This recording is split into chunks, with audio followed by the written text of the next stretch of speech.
السلام علیکم ورحمۃ اللہ وبرکاتہ۔ سلام دینا سنت ہے اور جواب دینا واجب ہے۔ السلام علیکم ورحمۃ اللہ وبرکاتہ۔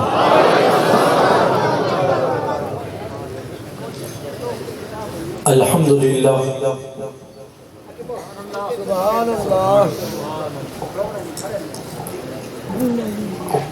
الحمدللہ نحمدہ ونستعینہ ونستغفرہ ونؤمن به ونتوکل علیہ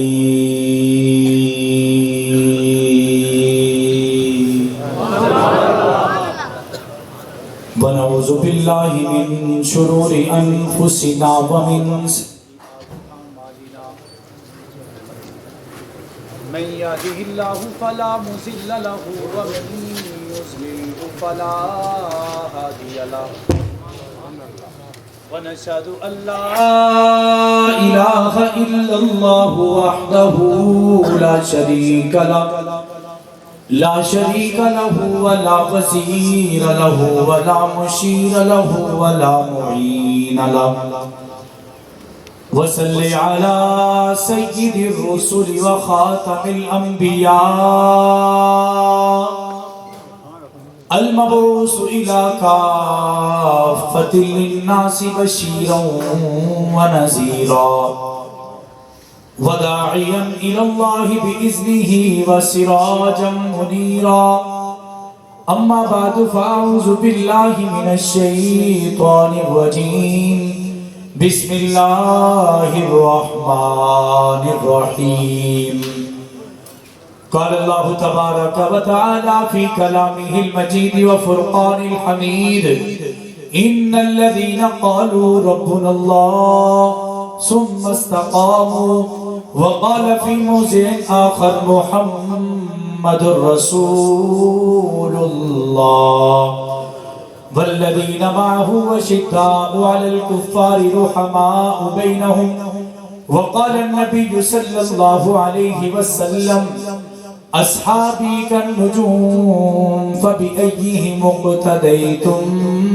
اهتديتم أو كما قال عليه الصلاة والسلام خير القرون قرني صدق الله العظيم وصدق رسوله النبي الكريم ونحن على ذلك لمن الشاهدين والشاكرين والحمد لله رب العالمين۔ تمامی حضرات باواز بلند نماز والا درود پاک پڑھ لیں۔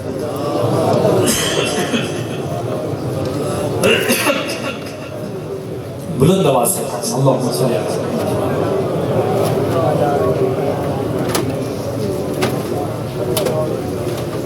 جزاک اللہ۔ اے آقا میں تیرے عہد میں ہوتا تو یہ صورت ہوتی۔ یہ عشق کرنے والوں کے نام ہیں اشعار، اور ایک عاشق زار نے ان اشعار کو لکھا ہے۔ ابھی پتہ چلے گا کہ آپ عشق کرنے والے ہیں یا ویسے ہی سننے کے لیے آئے بیٹھے ہیں۔ الفاظ کو ضائع مت کیجئے گا۔ اے آقا میں تیرے عہد میں ہوتا تو یہ صورت ہوتی، دیکھتے رہنا تجھے میری عبادت ہوتی۔ اپنی پلکوں سے تیرے نقش قدم چومتا میں، اپنی پلکوں سے تیرے نقش قدم چومتا میں، تیری راہوں میں بس عزیز کی مدحت ہوتی۔ جب کبھی اٹھتی تیری نظر کرم میری طرف، اے آقا جب کبھی اٹھتی تیری نظر کرم میری طرف، حاصل میری عزیز کو ایک وہی ساعت ہوتی۔ مقتدی بن کے تیرا میں بھی نمازیں پڑھتا، حاصل مجھے تیری تقلید کی عظمت ہوتی۔ میں بھی شامل تیرے لشکر میں یقیناً ہوتا، تیرے دشمن سے بہت میری عداوت ہوتی۔ میری ہر سانس میں خوشبو تیری ہوتی آقا، میری ہر سانس میں خوشبو تیری ہوتی آقا، میرے ہر لمحے پہ بس تیری حکومت ہوتی۔ میں تیرے اصحاب کا ایک ادنا سا خادم ہوتا، میں تیرے اہل بیت کا ایک ادنا سا نوکر ہوتا۔ یوں جو ہوتا تو درخشاں میری قسمت ہوتی۔ مجھ کو ابو بکر عمر سے بھی عقیدت ہوتی، مجھ کو عثمان و علی سے بھی محبت ہوتی، مجھ کو حسن و معاویہ سے بھی الفت ہوتی۔ آرزو رکھتا کہ جا تجھ پہ نچاور کر دوں، اے آقا آرزو رکھتا کہ جا تجھ پہ نچاور کر دوں، پھر مجھے موت بھی آتی تو شہادت ہوتی. اسی تسلیہ میں نام ہوگا صحابہ کا جو غلام ہوگا. ایسے نہیں، ایسے بڑے دعا سے سارے مل کر کہتے ہیں اسی کا دنیا میں نام ہوگا صحابہ کا جو غلام ہوگا. کرے صحابہ سے جو محبت وہی ہمارا امام ہوگا. حقیقتوں کا دور ہے یہ، تم اس حقیقت کو یاد رکھنا. حقیقتوں کا دور ہے یہ، تم اس حقیقت کو یاد رکھنا. جہاں میں مثل شمس و قمر میرے صحابہ کا نام ہوگا. یہ ممکنات جہاں نہیں ہے گلوں سے خوشبو کو چھین لینا. یہ ممکنات جہاں نہیں ہے پھولوں سے خوشبو کو چھین لینا. جہاں نبوت کا ذکر ہوگا وہاں صحابہ کا نام ہوگا. انتہائی واجب الاحترام قابل صد احترام برادران اسلام، عزیزان ملت، باپردہ سماعت فرمانے والی عزتدار ماؤں، بہنوں، بیٹیوں، آج پہلی مرتبہ توحا محرم خان میں بزم رائے پوری کے احباب کی طرف سے مولانا اشرف صاحب جو لاوا کے رہنے والے ہیں ان کی دعوت پر، قاری اسد عرفان صاحب کی تائید پر آپ حضرات کے سامنے اس عظیم الشان فقید المثال سنی کانفرنس میں پہلی مرتبہ حاضری کا شرف حاصل ہو رہا ہے. مالک رب ازل سے دعا ہے کہ اللہ رب العزت مجھے حق اور سچ کہنے کی اور ہم سب کو اس پر عمل کر کے زندگی گزارنے کی توفیق عطا فرمائے. آپ کی توجہ میری طرف ہے، ذرا ہاتھوں کو بلند کر کے سبحان اللہ کہیں جو تھکے ہوئے ہیں. بڑی حالت خراب ہے. اب جو نہیں تھکے ذرا وہ بلند آواز سے کہنے سبحان اللہ. ماشاءاللہ دونوں برابر میں. بات ہمارا مسئلہ یہ ہے کہ ہم پہلے بات نہیں سنتے، لیکن آپ حضرات کا ممنون اور مشکور ہوں کہ آپ یہاں تشریف لائے. چھوٹا سا میرا عنوان ہے، میں کوشش کروں گا کہ مجھے 40 منٹ کا وقت دیا گیا ہے، میں اس وقت کے اندر اپنی بات کو اپنے قلوب و اذہان تک پہنچاؤں. صرف ایک چھوٹی سی عرض ہے، درخواست ہے کہ اگر کوئی میری بات سمجھ میں آئے گی تو کیا کہیں گے؟ بلند آواز سے. صرف جنگوی کی شہادت کو جو قبول کرتے ہیں ذرا بلند آواز سے کہہ دیں سبحان اللہ. پوری تقریر میں میں چاہوں گا کہ آپ کی سبحان اللہ ایسی آئے. انشاءاللہ آپ جو سننے کے لیے آئے ہیں، آپ جو میرے چہرے میں تلاش کرنے کی کوشش میں ہیں، آپ میرے چہرے میں جو ضیاء الرحمن فاروقی کو دیکھ رہے ہیں، کوشش کروں گا کہ اسی انداز سے چند ایک باتیں آپ کی جولی میں ڈالوں. میں نے آپ حضرات کے سامنے 2 قرآن پاک کی آیات اور 2 احادیث مبارکہ تلاوت فرمائی. میں اپنی بات کا آغاز نبی پاک کی حدیث سے کر رہا ہوں. میرے نبی نے فرمایا خیر القرون کرنی. علماء جانتے ہیں، پڑھے لکھے لوگ بیٹھے ہوئے ہیں، عربی دان جانتے ہوں گے کہ اس کا مطلب یہ ہے کہ نبی فرما رہے ہیں کہ سب سے بہترین زمانہ میرا زمانہ. سب سے بہترین زمانہ. علماء کی خصوصی توجہ، کیونکہ میں اپنا سبق دہرا رہا ہوں. خیر القرون کرنی، سب سے بہترین زمانہ میرا زمانہ. رب کعبہ کی قسم، میرے نبی کا فقط زمانہ بہتر نہیں، میرے نبی کا اخلاق بھی بہتر، میرے نبی کا کردار بھی بہتر، میرے نبی کا چلنا بھی بہتر، میرے نبی کا مسکرانا بھی بہتر، میرے نبی کا مدینہ بھی بہتر، میرے نبی کا مکہ بھی بہتر، میرے نبی کا پسینہ بھی بہتر، میرے نبی کی گفتار بھی بہتر، میرے نبی کی یلغار بھی بہتر، میرے نبی کا مسکرانا بھی بہتر، میرے نبی کا اخلاق بھی بہتر، میرے نبی کے قدم لگنا بھی بہتر، میرے نبی کا بدر میں جانا بھی بہتر، میرے نبی کا احد، خندق، خیبر، تبوک و یرموک، موتا ذات الرقاع میں اترنا بھی بہتر، میرے نبی کا صحابہ کو اپنے آغوش میں لینا بھی بہتر، میرے نبی کا گھر والوں کو آل رسول کہنا بھی بہتر، میرے نبی کا حسین کو سوار کرنا بھی بہتر، میرے نبی کا ابو بکر کے کندھے پہ چڑھ جانا بھی بہتر، میرے نبی کا حسین کو جنت کا سردار بنانا بھی بہتر. لیکن یہ ساری باتیں سننے کے بعد میرے اور آپ کے دل میں یہ بات آ جاتی ہے کہ خیر القرون کرنی، سب سے بہترین زمانہ میرے محمد کا زمانہ ہے، تو دل میں سوال پیدا ہوتے کہ میرے آقا کا زمانہ صرف مکہ کا زمانہ ہے، میرے آقا کا زمانہ صرف مدینہ کا زمانہ ہے، تو دل میں سوال کا جواب دینے کے لیے ہمارے اکابر علماء دیوبند موجود ہے۔ ہمارے دل میں خیال آئے گا کہ مکہ کا زمانہ بہترین زمانہ، مدینہ کا زمانہ بہترین زمانہ، کیونکہ میرے آقا اس کے علاوہ کسی اور علاقے میں گئے نہیں، کسی اور ملک میں گھومے نہیں، کسی اور علاقے کا وزٹ کیا نہیں، تو دل میں خیال آیا کہ میرے نبی کا زمانہ مکہ اور مدینہ کا فقط زمانہ شاید بہترین ہے۔ اس پر میرے والد نے کہا نہیں نہیں نہیں نہیں، ہرگز نہیں، جس علاقے میں صحابہ پہنچے، ہر علاقے میں پہنچنے والے صحابہ کا زمانہ بھی بہترین ہے یا نہیں ہے؟ تو پھر مجھے یہ کہنے یہ عرب سے نکلا، عجب میں پہنچا بہترین زمانہ، یہ مکہ سے نکلا مدینے میں پہنچا بہترین زمانہ، یہ بدر تک گئے، یہ خندق و خیبر، تبوک و یرموک، معتازات الرقاع میں اترے، بہترین زمانہ۔ تو پھر مجھے یہ کہنے دیجئے ابو بکر کا زمانہ بہترین زمانہ۔ محمد مصطفیٰ، ابو بکر صدیق، فاروق اعظم، خلافت راشدہ، علماء حق، علماء دیوبند۔ چکوال کی سرزمین پڑھے لکھے لوگوں کی ہے، صحابہ کے پروانوں کی ہے۔ تو نقطہ بتائے چلوں، میرے والد فرمایا کرتے تھے کہ میرے نبی نے اپنے ان الفاظ میں اسی کا جواب دے دیا کہ خیر القرون کرنی کا مطلب صرف میرے آقا کا زمانہ بہترین نہیں، بلکہ کرنی کا مطلب میرا زمانہ۔ کیا مطلب ہے؟ سارے بلند آواز سے اور بلند آواز سے، میرا زمانہ۔ لیکن میرے والد خطیب تھے، وہ فرمانے لگے اس کرنی میں جو کاف ہے یہ صدیق کی ہے۔ کس کی ہے؟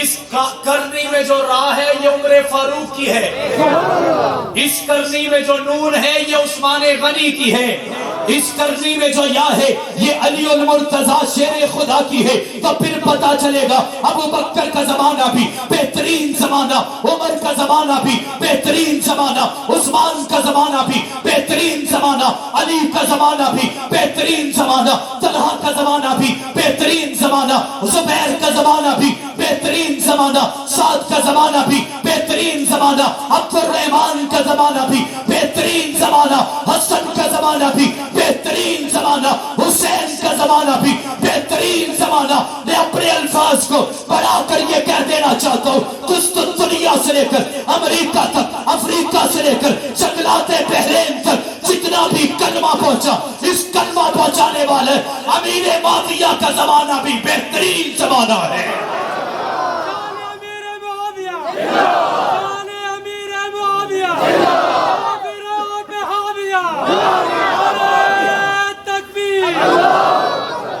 میری بات سمجھ میں آ رہی ہے؟ اب میں موضوع کے دوسری طرف جانے چاہتا ہوں۔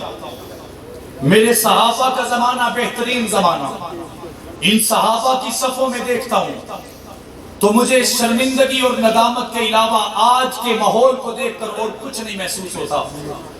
میرے صحابہ کبھی بدر میں اترتے، کبھی دار ارقم میں جا کر پڑھتے اور پڑھاتے ہیں، کبھی نبی کے آغوش میں آ کر بیٹھ جاتے ہیں، کبھی نبی کے سایہ رحمت میں آ کر محبتوں کا پیغام دیتے ہیں، کبھی جہاد کرتے ہیں، کبھی تعلیم دیتے ہیں، کبھی تعلم کرتے ہیں، کبھی تدریس کے میدان میں اترتے ہیں، کبھی تبلیغ لے کر میدان جہاد سے نکل کر تبلیغ کے بستر باندھ کر زمانے میں چاہتے ہوئے نظر آتے ہیں۔ آج سنیوں کے اس عظیم اجتماع میں کہہ دینا چاہتا ہوں، آئیے ان صحابہ کے طرز پر اپنی زندگی گزاریے۔ تو اینٹوں کی مسجد بنانے کی ضرورت نہیں، اس صحابہ کے ماننے والوں کے آغوش میں آ جائیے، جو سیاست بھی کرتے ہیں، جو جہاد بھی کرتے ہیں، جو عظیمت کا راستہ بھی اپنائے ہوئے ہیں، جو صحابہ کا پیغام بھی پہنچا رہے ہیں، جو آل بیت اطہار سے عشق بھی کر رہے ہیں، جو تدریس کرتے ہوئے بھی قرآن پڑھا رہے ہیں، حدیث پڑھا رہے ہیں، اور نبی پاک کے ساتھ چلنے والے صحابہ کا تدریس، تعلم اور تک پڑھانے کا طریقہ بھی بتا رہے ہیں، اور زمانے میں نکلتے ہوئے تبلیغ کے میدان میں بھی ترقی کر رہے ہیں۔ آئیے ان صحابہ کے نقش پاک سے سیکھتے ہوئے جہادی بھی ہم بنتے ہیں، حفاظی بھی ہم بنتے ہیں، ہدائی بھی ہم بنتے ہیں، مبلغ بھی ہم بنتے ہیں، خطیب بھی ہم بنتے ہیں، مدرس بھی ہم بنتے ہیں، طالب علم بھی ہم بنتے ہیں، اور دنیا کو بتا جاتے ہیں ابو بکر سی علی سے لے کر علی المرتضیٰ کی یاد تک جتنے بھی صحابہ ہیں وہ ہمارے امام ہیں. ان صحابہ جو ہمارے امام ہیں ان کے لیے جان دے بھی سکتے ہیں، میدانوں میں نکل بھی سکتے ہیں، اور جنگوی جیسے دیوانگی کا پیغام بھی دے سکتے ہیں. عبد الستار توسری کمیشن بھی لے کر جا سکتے ہیں اور دنیا کو یہ پیغام دے سکتے ہیں کہ جس دل میں صحابہ زندہ ہوتے ہیں وہ نبی کی ختم نبوت کا بھی محافظ ہوتا ہے، آل بیت اطہار کا بھی محافظ ہوتا ہے، ابو بکر جیسے سارے صحابہ کا بھی محافظ ہوتا ہے. اتفاق ہونا چاہیے یا نہیں ہونا چاہیے؟ اتحاد ہونا چاہیے یا نہیں ہونا چاہیے؟ کام سارے کر رہے ہیں لیکن جو کر رہے ہیں آج انہی کے لیے ایک پیغام چھوڑ کر جا رہا ہوں. میں نے کہا ان الذین قالوا ربنا اللہ ثم استقاموا. میری آدھی آیت کے اندر میرا پورا پیغام ہے. جو اللہ کو اپنا رب مان لیتے ہیں اور اس بات پر ڈٹ جاتے ہیں، علماء آپ کو تفسیر بتا چکے ہوں گے اور بتائیں گے کہ اللہ رب العزت ایسے لوگوں کو بڑا پسند کرتے ہیں جو ڈٹ جاتے ہیں. اور یہ ڈٹنے کا پیغام ہم نے کسی ولی سے نہیں لیا، کسی مدرس سے نہیں لیا، کسی عام بندے سے نہیں لیا، کسی شرافی پیر سے نہیں لیا، آج کے زمانے سے کسی بدعتی سے نہیں لیا. ہم نے یہ پیغام صرف صحابہ سے نہیں لیا، ہم نے یہ پیغام صرف اہل بیت اطہار سے نہیں لیا، ہم نے یہ پیغام نبیوں کی جماعت سے لیا ہے. 1,24,000 نبیوں کی جماعت میں دیکھا جائے سب سے زیادہ اس آیت کے مصداق بن کر میدانوں میں اترنے والے، کفر پر چھا جانے والے، اللہ کی توحید کا علم لہرا جانے والے وہ نبیوں کی ذات ہے.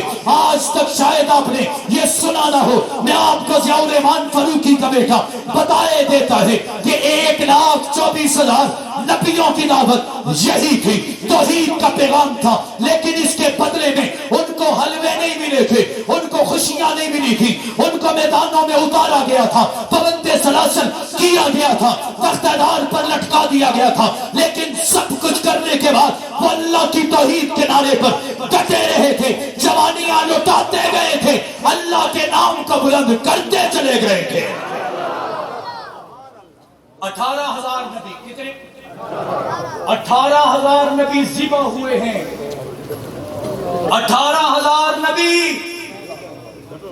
کوئی تابعی یا تبع تابعی نہیں، کوئی صحابی نہیں، کوئی ولی نہیں، اللہ کے نبی 18,000 نبی.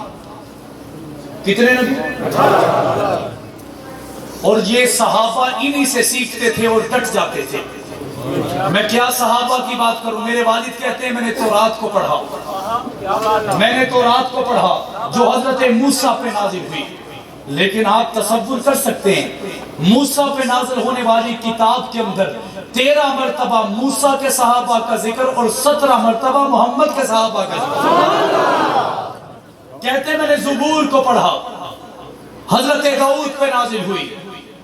حضرت داؤد پر نازل ہونے والی اس کتاب کا حق یہ تھا کہ انہی کے ماننے والوں کا ذکر ہوتا اور کثرت کے ساتھ ہوتا. لیکن ایسا نہیں ہوا. داؤد کی زبور کتاب کے اندر 9 مرتبہ داؤد کے صحابہ کا ذکر ہے اور 13 مرتبہ محمد کے صحابہ کا ذکر. فرماتے میں نے انجیل کو دیکھا، آج اس عیسائی اس علم کو لہرا رہے ہیں کہ دنیا میں ہماری طاقت اور تعداد زیادہ ہے، لیکن اسی عیسائیوں کے پیغمبر حضرت عیسیٰ پر اترنے والی انجیل جسے آج بائبل کا نام دے دیا گیا، میرے والد فرماتے ہیں میں نے اس بائبل کو دیکھا 7 مرتبہ عیسیٰ کے ماننے والوں کا ذکر اور 11 مرتبہ محمد کے صحابہ کا ذکر. تو پتہ چلا اللہ نے ہر ادا صحابہ کی باقی نبیوں کے کتابوں میں بھی لکھ چھوڑی ہے. میں بات کر رہا تھا، موضوع پہ واپس آ رہا ہوں. 18,000 نبیوں کو ذبح کیا گیا اور ایسے ہی نہیں، کسی کو زہر کھلایا گیا، کسی کو تختہ دار پر چڑھا دیا گیا، کسی کو گھسیٹا گیا، کسی پر پتھر برسائے گئے، کسی کو کنویں میں ڈال دیا گیا، کسی کو قید میں ڈالا، میرے رب نے اسے بادشاہ بنا دیا. کسی کے حسن کی قسمیں کھائی گئی.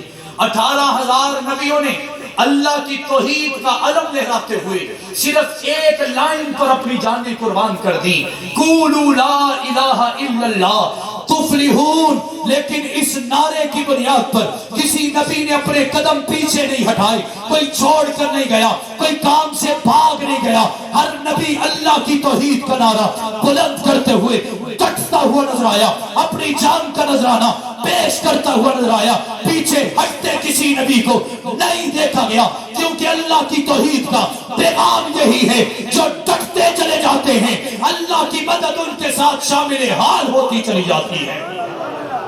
اسی پر میں ایک مثال دے کر آگے بڑھوں گا. میرے نبیوں کی ایک صف ہے، 1,24,000 انبیاء اس میں ہیں، لیکن ان میں ایک پھول ہے. اللہ کے نبی ہیں جن کا نام ہے حضرت حنظلہ بن صفوان. کیا نام ہے؟ سارے بلند آواز سے. اگر تھک گئے ہیں تو میں اجازت چاہوں گا تو پھر ساتھ دیجئے. حضرت حنظلہ بن صفوان، سارے مل کے بولو تو صحیح. نبی کی بات کر رہا ہوں، کسی محلے کے عام انسان کی بات نہیں کر رہا. حضرت حنظلہ بن صفوان. میں اپنے موضوع کی طرف آؤں گا جو آپ سننا چاہتے ہیں، لیکن یہ سننا پڑے گا. تمہید کو سمجھ کر آپ کو آگے لے کر چلوں گا. حضرت حنظلہ بن صفوان کو اللہ نے نبوت عطا فرمائی. کہو سبحان اللہ. وہ نبوت کا پیغام لے کر سب سے پہلے اپنے علاقے کے خاندان کے سردار کے پاس گئے، جو خاندان کا بھی سردار ہے، علاقے کا بادشاہ بھی ہے. اس کے بعد جا کر کہنے لگے کہ اے سردار، مجھے اللہ نے اپنا نبی بنا کر بھیجا ہے. کفر کا یہ طریقہ ہے، سب سے پہلے ایموشنل بلیک میل کیا جاتا ہے، سب سے پہلے حساسیت سکھائی جاتی ہے. جتنی حساسیت میرے اسلام نے بتائی ہے، کفر کے سارے ایوان بھی مل جائیں اتنا احساس انسانیت کا کوئی اور کر نہیں سکتا. اس نے کہا کہ اے حنظلہ، تجھے اٹھا کر چلانے والا بھی میں، تجھے کھلانے والا بھی میں، تجھے پلانے والا بھی میں، تیرا نام رکھنے والا بھی میں، تیرے نام پر مہر ثبت کرنے والا بھی میں، تجھے اپنے علاقے میں لانے والا بھی میں، تیرے خاندان کو قبول کرنے والا بھی میں. اب تو میرے مقابلے میں کھڑا ہو کر اپنی نبوت کا اعلان کرے گا، اس کی میں تجھے اجازت نہیں دیتا. اس اعلان سے باز آ جا، میں تجھے اپنی بادشاہت میں حصہ دیتا ہوں. میں قربان حضرت حنظلہ کے قدموں پر. ان کے دل میں یہ بات تھی، ان الذین قالوا ربنا اللہ ثم استقاموا. وہ ڈٹ چکے تھے، انہوں نے کہا تو ایک بادشاہت کہتے، میں ہزاروں بادشاہتیں اپنے نبوت پر قربان کر کے اللہ کی توحید کا نعرہ بلند کرتا رہوں گا. جب ایسا کہا، اس نے کہا تجھے 7 دن کی مہلت ہے، اگر بعد آ گیا تو ٹھیک، ورنہ مجھ سے برا کوئی نہیں. 7 دن گزرے. 7 دن کے بعد ملا اور مل کر کہنے لگا حنظلہ، مجھے پتہ ہے تیری طبیعت سیٹ ہو گئی ہو. حضرت حنظلہ نے مسکرا کے کہا سیٹ کی اب ہوئی ہے. ایسے نہیں بلند آواز سے. سیٹ کی اب ہوئی ہے. کہنے لگا کیسے؟ فرمانے لگے کہ 7 دنوں میں ہر دن گزرتا گیا میرا جذبہ اور بھی مضبوط ہوتا چلا. کیا مطلب ہے؟ حضرت حنظلہ نے فرمایا جس جگہ پہ کھڑا تھا اس سے آج 10 قدم آگے جا کے کھڑا ہو چکا ہوں. اس نے کہا اسے اٹھاؤ. شہر کے سینٹر میں ایک کنواں ہے، گندگی کا، غلاظت کا، بدبو کا. اس کنویں کے اندر حضرت حنظلہ کو ڈال دیا گیا. کنویں میں ڈال کر اوپر سے ایک پتھر بڑا اس کنویں کے دہانے پر رکھ دیا گیا اور کہنے لگا کہ 2 دن میں اس کی عقل ٹائٹ ہو جائے گی. انتظار ہونے لگا. اب اس کنویں کا جہاں پر پتھر رکھا گیا ہے تو تھوڑا سا اندر پتہ چلتا ہے، تھوڑی سی روشنی کی جگہ ہے کہ دن ہو چکا، رات ہو چکی. 1 دن گزرا، دوسرا دن تھا، رات کے وقت. مزے کی بات ہے کہ حضرت حنظلہ کا صرف 1 صحابی تھا. کتنے تھے؟ اسی ایک صحابی پہ پوری بات ہے. کتنے صحابی تھے؟ 1 صحابی تھا. میں نے کہا صحابی ہوتا ہے، وہ چاہے حنظلہ کا 1 صحابی ہو یا محمد کا ابو بکر ہو یا محمد کا عمر، عثمان، علی، طلحہ، زبیر، سعد، ابی وقاص، کوئی بھی ہو، صحابی ہوتا ہے. اور صحابی ہوتا ہی وہ ہے جو مر مٹتا ہے، جو قربان ہو جاتا ہے. حضرت حنظلہ کا 1 صحابی ہے. اور اس کا پیشہ کیا ہے؟ یہ پانی مشکیزے میں بھر کر لوگوں کے گھروں میں پانی سپلائی کرتا ہے۔ سپلائی کرنے کے بعد رات کی تاریکی میں آیا، کیونکہ کبھی بھی کوئی صحابی اپنے نبی کو اکیلا چھوڑتا، اس سے بھاگ جاتا، اس سے دور ہوتا۔ رات کی تاریکی میں آیا، اس چھوٹے سے سوراخ سے کہنے لگا، یا نبی اللہ، میرے لیے کیا حکم ہے؟ میرے لیے کیا حکم ہے؟ میرے جیسا کوئی کم ایمان والا ہوتا تو کہتا مینو اتھو نساؤ، مینو اتھو کڑ کے لے جاؤ، میرے بارے کوئی سمجھوتا کر لو۔ لیکن وہ اللہ کے نبی تھے، وہ فرمانے لگے تیرے لیے حکم یہ ہے کہ تو مجھ سے دور چلا جا، تو مجھ سے جب ایسا کہا تو وہ صحابی کہنے لگے یہ کیسے ہو سکتا ہے؟ آپ نکلنے کی بات کیجئے، آپ آگے بڑھنے کی بات کیجئے۔ حضرت حنظلہ نے فرمایا نہیں، اگر تو میرے ساتھ نظر آیا تو یہ تجھے بھی مار ڈالیں گے، تیرا باقی رہنا ضروری ہے۔ پوچھا کیوں؟ کہنے لگا کہ اے اللہ کے نبی، اگر آپ چلے گئے تو مشن ختم، نظریہ ختم، پیغام ختم۔ حضرت حنظلہ نے فرمایا نہیں، میرے جانے سے مشن نہیں ختم ہوگا، کیونکہ تو باقی بچے گا، مشن تیرے پاس ہوگا، کاز تیرے پاس ہوگا۔ وہ وہاں سے ہٹا، اتنی دیر میں بادشاہ اپنی فوج کے ساتھ آ گیا، کہنے لگا آخری مہلت ہے، اگر تو حنظلہ نہیں مانتا تو تیری بربادی کا دن ہے۔ میری پوری تقریر کا خلاصہ، حضرت حنظلہ نے مسکرا کے کہا بادشاہ سلامت، اگر آج میں جان دے دوں تو یہ بربادی نہیں ہے، یہ آزادی ہے۔ تم جس کو بربادی کہتے ہو، اگر میں اپنے مشن پر سمجھوتا کر لوں، اگر میں اپنے کاز پر سمجھوتا کر لوں تو میں برباد ہو چکا۔ اگر میں چلا جاؤں اور میرا مشن باقی رہے تو سمجھو کہ میری کامیابی ہے، میری آزادی ہے۔ بادشاہ نے حکم دیا، ان کے اوپر مٹی کا تودا گرایا گیا، یہاں تک مٹی آ گئی۔ بادشاہ نے کہا اب بھی وقت ہے، سمجھ جاؤ، ہٹ جاؤ، پیچھے ہو جاؤ۔ حضرت حنظلہ بن صفوان علیہ الصلوۃ والتسلیم نے فرمایا تم خوشی سے ایسا کر لو، جب سے تو نے میری نبوت پر انگلی اٹھائی ہے میں تب سے اپنے اللہ کی طرف سے شہادت کا انتظار کر رہا ہوں۔ حضرت حنظلہ کے سر تک مٹی ڈال دی گئی، اور جو ڈٹ جاتے ہیں، اصول یاد رکھیے، جو ڈٹ جاتے ہیں اللہ ان کو تنہا چھوڑتے، اللہ تنہا چھوڑتے۔ کسی نے پوچھا کیسے؟ میں نے کہا اللہ کا قرآن کہتے ہیں فَجَعَلْنَا عَالِيَهَا صَافِلَهَا وَأَمْطَرْنَا عَلَيْهَا حِجَارَةً مِّن سِجِّيلٍ۔ اللہ نے دو نبیوں کی قوموں کو سزا دی۔ اس آیت میں جن دو نبیوں کا ذکر آیا ان میں ایک حنظلہ بن صفوان ہے۔ مجھے کسی نے کہا حنظلہ کا قصہ سناتے ہو، آج کی داستان کیوں نہیں سناتے؟ میں نے کہا آج کی داستان سنائے دیتا ہوں۔ تم نے سمجھا حق نواز چلا گیا، میں نے کہا رب کعبہ کی قسم مشن نہیں رکا، نظریہ نہیں رکا، کاز نہیں رکا، پیغام نہیں رکا، جماعت نہیں رکی، حق نواز چلا گیا، کوئی غم نہیں، اشار چلا گیا، کوئی غم نہیں، آشم طارق چلا گیا، کوئی غم نہیں، سلیمان فاروقی چلا گیا، کوئی غم نہیں، علی شر حیدری چلے گئے، کوئی غم نہیں۔ یہ جتنے کٹتے چلے جاتے ہیں اتنے ہی کارکنوں کی تعداد میں اضافہ ہوتا چلا جا رہا ہے۔ ہو رہا ہے یہ نہیں ہو رہا؟ مجھے لگتا ہے کہ اگلے مہمان آ گئے، ابھی نہیں آئے، آپ مجھے لگتا ہے تھک گئے۔ پیغام یہی ہے کہ ڈٹے رہنا ہے۔ کیا کرنا ہے؟ بلند آواز سے، اور بلند آواز سے۔ یہ تو نبیوں کی تھپ میں سے ایک جھلک۔ آئیے اب صحابہ کی طرف چلتے ہیں، ذرا بلند آواز سے کہیے سبحان اللہ، ذرا جوش سے کہیے سبحان اللہ، ذرا اب غیرت مند بن کر کہیے سبحان اللہ۔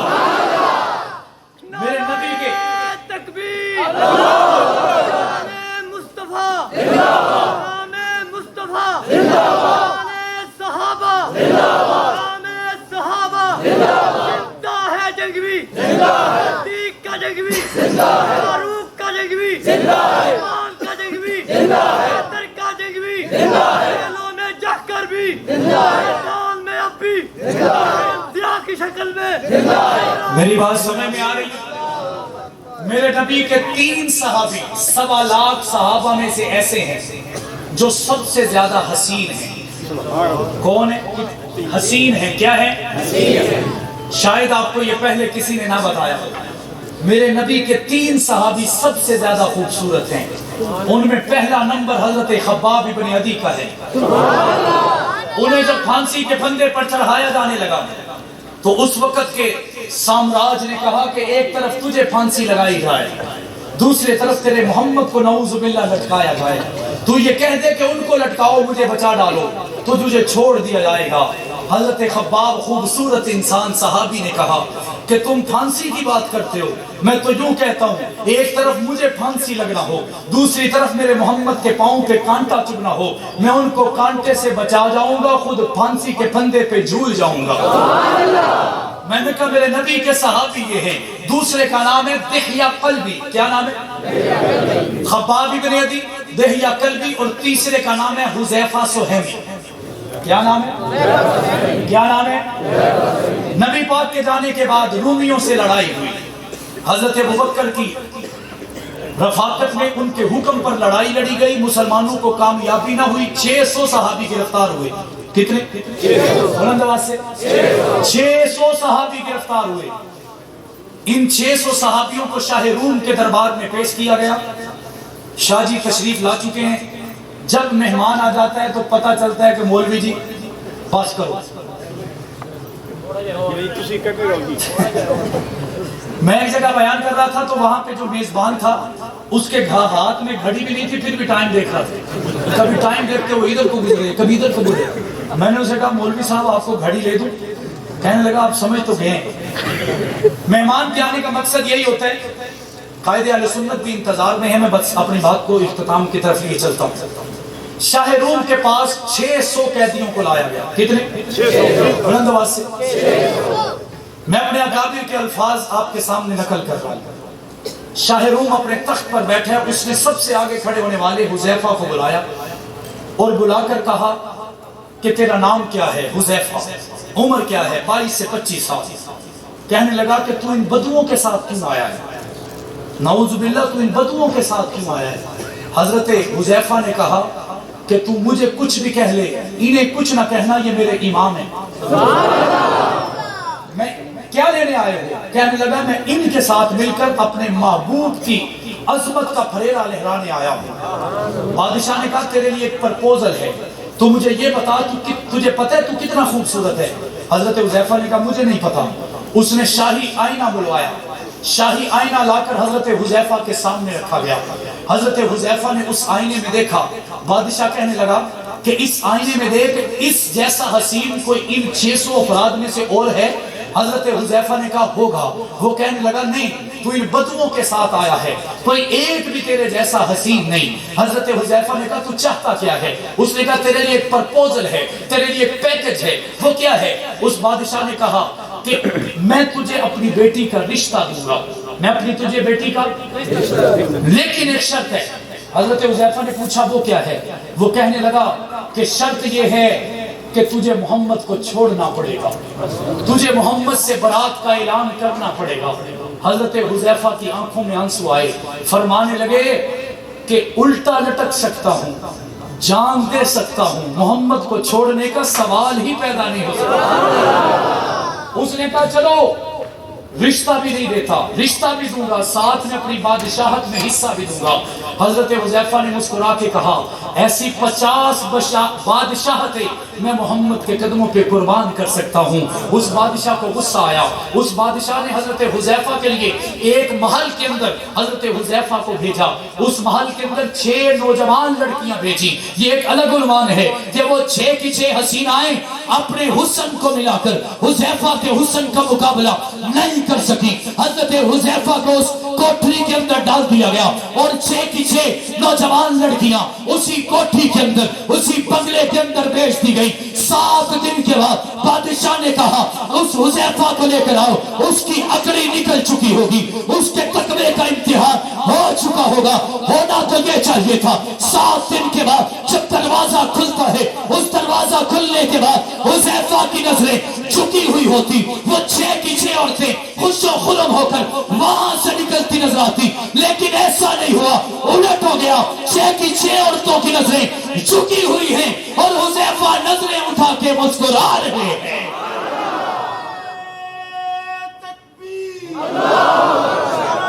صحابہ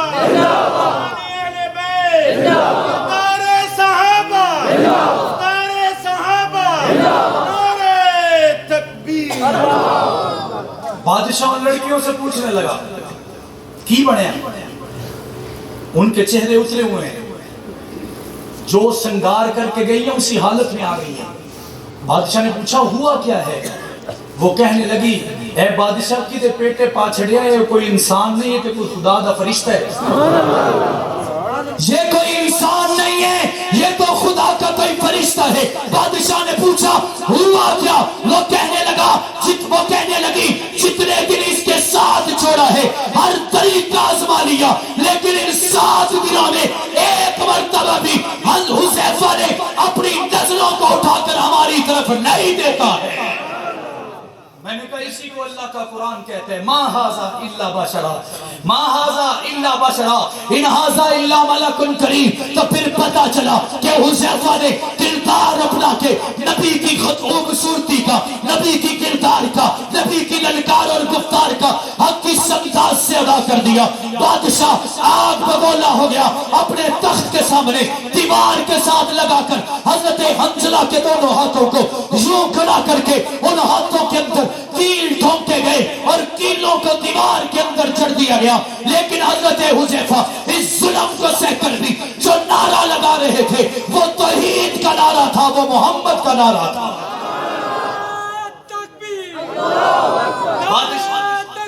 بادشاہ نے کہا یہ ایسے نہیں باز آئے گا۔ میں روایت پڑھ رہا تھا، وہ کہنے لگے کہ ایک کڑاہا بلایا گیا، تیل جلایا گیا، کئی دن تک آگ جلائی گئی۔ میں پہلے کہہ چکا ہوں اصول یہ ہے کہ جو ڈٹ جاتے ہیں ان کے ساتھ اللہ کی مدد ہوتی ہے، ہوتی ہے یا نہیں ہوتی؟ کڑاہے میں ڈال دیا گیا، کافی دیر کے بعد کسی نے کہا بادشاہ سلامت ہے ہڈیاں کٹو، یہ ہڈیاں چوکے چ لٹکاؤ تاں لوگاں نے ڈرنا ہے، تے اگر ایویں دیاں ہڈیاں بھی پگھل گئیاں تے تواڈے آنکھیں کسے نہیں لگنا۔ بادشاہ نے کہا کہ اس کی ہڈیاں نکالی جائیں۔ جب ہڈیاں نکالنے کا وقت آیا، بیلچا یا کوئی برتن ڈالا گیا، حضرت حذیفہ صحیح سلامت باہر نکل آیا۔ میں نے کہا اللہ رب العزت ہمیں یہ سبق دے رہے ہیں، حق نواز گھبرانا نہیں، اسحار القاسمی پیچھے ہٹنا نہیں، ضیاء الرحمان فاروقی چھوڑ کے جانا نہیں، اعظم طارق ان گولیوں سے نادم ہونا نہیں، علی شیر حیدری ان دھماکوں اور گولیوں کی بچھاڑ سے بھاگ جانا نہیں۔ تو پھر آج نبیوں کی باتوں سے، صحابہ کے واقعات سے یہ اصول پتہ چل چکا ہے۔ حق نواز ڈٹا رہا تھا، اسحار ڈٹ کے کھڑا تھا، مختار ڈٹ کے کھڑا تھا، ضیاء الرحمان ڈٹ کے کھڑا تھا، اعظم طارق اور علی شیر حیدری ڈٹ کے کھڑے تھے، اور دنیا کو یہ پیغام دے کر گئے ہیں ہم جوانیاں لٹا چکے، بچے یتیم کروا چکے، بیویوں کو بیوہ کروا چکے، والدین کو بے سہارا چھوڑ چکے۔ اگر باقی بچا ہے تو وہ مشن بچا ہے، اگر باقی بچا ہے نظریہ بچا ہے، اگر باقی بچا ہے کاز بچا ہے، اگر باقی بچا ہے جماعت بچی ہے۔ ہمارے جانے کے بعد بھی تباہی تب ہوتی جب سمجھوتا کر لیا جاتا، جب سودے بازی کر لی جاتی، جب اس مشن پر قدغن لگا دی جاتی۔ ہم جوانیاں لٹا چکے، مشن کو مضبوط کر چکے، نوجوان بھی جوانیاں لٹا رہے ہیں اور صحابہ کے ترانے گا رہے ہیں۔ گا رہے ہیں یا نہیں گا رہے؟ آخری جھلک اجازت ہو تو ذرا بلند آواز سے کہیں سبحان اللہ۔ شفیق الرحمان ویرا جی، شفیق الرحمان ویرا جی نام ہے، 20 سے 25 سال عمر ہے، عدالت نے سزائے موت سنا دی، سزائے موت۔ میں نے کہا سزا جب دی جاتی ہے اسی وقت کئی بندے پھڑک جاتے ہیں، اگر نہیں تو پھانسی کے پھندے تک پہنچتے ہوئے جان ویسے نکل جاتی ہے، اور پوسٹ مارٹم سے یہ پتہ کیا جاتا ہے کہ کوئی ڈرپوک کتنا ہے۔ حضرت جنگوی شہید کا یہ کارکن عدالت نے سزائے موت سنا دی، آج بھی اس کے جنازے کی ویڈیو موجود ہے، رونگٹے کھڑے ہو جاتے ہیں، صرف رونگٹے کھڑے نہیں ہوتے، جذبات بھی بڑھ جاتے ہیں، ہمت بھی آ جاتی ہے۔ جج صاحب نے کہا آخری خواہش کیا ہے؟ میرے اور تیرے جیسا کوئی ہوتا تو آزادی مانگتا۔ اس نے کہا نہیں، اپنے بابا سے آخری اکیلے میں ملاقات کرنا چاہتا ہوں۔ بیٹے نے والد سے ملاقات کی، اب والد اپنے بیٹے سے پوچھتے ہیں کہ بیٹا تیری خواہش کیا ہے؟ تجھے بچانے کے لیے میں نے تن من دھن لگا دیا، تو نہیں بچا تو کیا ہوا؟ اگر تو بچ جاتا تو غازی ہوتا، اب نہیں بچا تو اماں عائشہ کے قدموں کا شہید بن جائے گا۔ اس نے کہا بابا جان میرا لاشا جب میرے گاؤں میں آئے، بہاڑی شہر ہے، میرے گاؤں میں آئے تو مجھے کسی کی آنکھوں میں آنسو نظر نہ آئے۔ باپ نے چیخ کر کہا بیٹا تو مجھ سے جدا ہوگا میں تو روؤں گا، تیری ماں روئے گی، تیرے بہن بھائی روئیں گے، تیرے رشتہ دار روئیں گے۔ وہ کہنے لگا خواہش یہ نہیں ہے، خواہش اس سے بھی ہے۔ بیٹا وہ کیا ہے؟ اب وہ خواہش جنازے کے بعد نظر آئی، وہ خواہش اپنے دل کو تھام کر سنیے گا۔ جنازہ ہو چکا، میت کو اٹھا کے قبر کے سرانے رکھ دیا گیا، اب وقت ہے کہ اسے دفنا دیا جائے۔ اس وقت میں اس کا والد اٹھا اور گھر چلا گیا۔ لوگوں نے بڑا عیب محسوس کیا کہ یہ کیا وقت ہے، بچے کو دفنانے کا وقت ہے، قبر میں اتارنے کا وقت ہے، اللہ کے حوالے کرنے کا وقت ہے، اور باپ اس کو چھوڑ کر چلا گیا۔ جب تھوڑی دیر کے بعد گھر سے باہر آیا، لوگوں کے قدموں کے نیچے سے زمین نکل گئی، کیونکہ اس شہید کے والد کے ہاتھوں میں دونوں ہاتھوں میں مٹھائی کی ٹوکریاں تھیں۔ لوگوں نے کہا بابا جی سٹیا گئے ہو، پاگل ہو گئے ہو، کیا ہو گیا؟ بچے کو بھی دفنایا نہیں، مٹھائی کی ٹوکریاں پہلے لے کر آئے ہو۔ وہ رو کر کہنے لگا یہ میری نہیں، میرے شہید بیٹے کی خواہش ہے، ادھر تم لوگوں کو مٹھائیاں کھلاؤ گے، ادھر میں اماں عائشہ کے قدموں میں پہنچ کر ان کا دیدار کر جاؤں گا۔ لوگوں نے دیکھا، آج بھی کئی گواہ موجود ہیں، اس کے محلے دار موجود ہیں، لوگوں کو رونے کی بجائے مسکرانے کا پیغام دیا گیا۔ کسی نے پوچھا اتنا حوصلہ آیا کہاں سے؟ میں نے کہا مجھے صحابہ سکھا گئے، صحابہ کے طرز نے بتایا ہے۔ 10,000 لاشیں اٹھانے کے بعد، 3 درجن سے زیادہ قیادت قبر میں اتارنے کے بعد، یہ جھنگوی کے دیوانے آج بھی اعلان کر رہے ہیں جب تک جیئیں گے صحابہ کی عزت کے نعرے بلند کرتے رہیں گے۔ کریں گے یا نہیں کریں گے؟ کریں گے یا نہیں کریں گے؟ مجھے کسی نے کہا آپ نے کیا کیا ہے؟ میں نے کہا ایک چھوٹی سی جھلک میرا معاویہ ہے۔ ایسے نہیں، بلند آواز سے سارے مل کر۔ مجھے کوئی کہنے لگا کیسے؟ میں نے کہا ایک ایم پی ہے، صرف ایک ہے، حکومت نے اسے ایک جنگ شہر کا 1/4 حصہ دیا ہوا ہے، لیکن تم نہیں دیکھتے کہ وہ پورے دنیا کے سنی نوجوانوں کے دلوں کی دھڑکن بنا ہوا ہے، اور ہر گھڑی ہر قریہ ہر بستی میں صحابہ کی عزت کے ترانے گا رہا ہے۔ میں نے کہا صرف اتنا نہیں، شہداء کے وارث آج بھی اسی مشن کے ساتھ وابستہ ہیں، آج بھی اسی کاز کو تھامے ہوئے ہیں۔ پاکستان کی سرزمین ہو یا دنیا کا کوئی بھی علاقہ ہو، جہاں پر صحابہ کی عزت کا پہرا دینے کی باری آئے گی، صحابہ کے نام پر جان دینے کی باری آئے گی، صحابہ کی خاطر اپنی زندگی لٹانے کی باری آئے گی، رب کعبہ کی قسم، شکری کے دیوانے، قاسمی کے دیوانے، فاروقی کے دیوانے، اعظم طارق اور علی شیر حیدری کے دیوانے، طیبہ، طاہرہ، عاتقہ، عابدہ، صالحہ، عفیفہ، پکیسہ، عظیمہ، مقدسہ، عائشہ الصدیقہ کی عزت کا پہرا دیتے ہوئے جان کی بازی لگا جائیں گے، اور جنگلی کی روح کا نعرہ بلند کرتے چلے جائیں گے۔ اس کے لیے تیار ہیں؟ ساتھ چلیں گے، پیچھے تو نہیں ہٹیں گے، استقامت کے ساتھ کھڑے رہیں گے۔ جب کھڑے رہیں گے تو اپنے والد کے الفاظ کے ساتھ بات ختم کرتا ہوں۔ تم ایسا کرنا، کوئی جگنو کوئی ستارہ سنبھال رکھنا، تم ایسا کرنا، کوئی جگنو کوئی ستارہ سنبھال رکھنا، میرے اندھیروں کی فکر چھوڑ بس اپنے گھر کا خیال رکھنا۔